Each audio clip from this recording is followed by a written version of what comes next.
మరో బ్రేకింగ్ చూస్తున్న మహారాష్ట్రలోని నాసిక్లో ఘోర రోడ్డు ప్రమాదం చోటు చేసుకుంది. ఒకే కుటుంబానికి చెందిన 9 మంది మృతి చెందడం తీవ్ర విషాదాన్ని మిగిల్చింది. దిండోరి తాలూకాకు చెందిన దర్గోడే కుటుంబం శివాజీనగర్లో జరిగిన కార్యక్రమానికి హాజరై శుక్రవారం రాత్రి ఇంటికి తిరిగి బయలుదేరింది.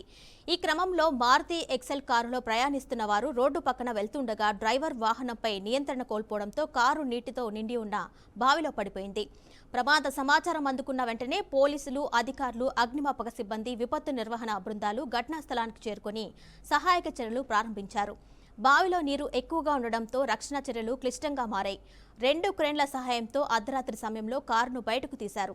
ఈ ఘటనలో తొలుత 8 మృతదేహాలను వెలికి తీయగా గల్లంతైన ఒక బాలిక కోసం గాలింపు చేపట్టి అనంతరం ఆమె మృతదేహాన్ని కూడా గుర్తించారు. మృతులను సునీల్ దత్తాత్రేయ దర్గోడే, రేష్మా సునీల్ దర్గోడే, రాఖీ, మాధురి, శ్రావణి, ఆశా శ్రేయస్, సృష్టి, సమృద్ధిగా గుర్తించారు. ఈ ఘటనపై కేసు నమోదు చేసి దర్యాప్తు కొనసాగిస్తున్నట్లుగా పోలీసులు తెలిపారు. మరో బ్రేకింగ్ చూస్తున్నాం. అంతరిక్ష పరిశోధనలో చైనాకు ఎదురు దెబ్బ తగిలింది. ప్రైవేట్ అంతరిక్ష సంస్థ స్పేస్ పైనీర్ అభివృద్ధి చేసిన తియాన్ లాంగ్ 3 రాకెట్ ప్రయోగం విఫలమైంది. సాంకేతిక లోపం కారణంగా నింగిలోకి దూసుకెళ్లిన కొద్ది నిమిషాల్లోనే రాకెట్ నియంత్రణ కోల్పోయి కుప్పకూలింది. చైనాలోని హెనాన్ ప్రావిన్స్లో ఉన్న డాంగ్ఫెంగ్ కమర్షియల్ ఏరోస్పేస్ ఇన్నోవేషన్ కేంద్రం నుంచి ఈ ప్రయోగం చేపట్టారు. వాణిజ్య ఉపగ్రహాలను అంతరిక్షంలోకి పంపే లక్ష్యంతో ఈ రాకెట్ను రూపొందించారు. ఇంజన్ను భూమిపైనే ఉంచి పరీక్షించే సమయంలో రాకెట్ స్ట్రక్చర్, లాంచ్ ప్యాడ్ మధ్య అనుసంధానం విఫలమవడంతో రాకెట్ ఒక్కసారిగా గాల్లోకి ఎగిసింది.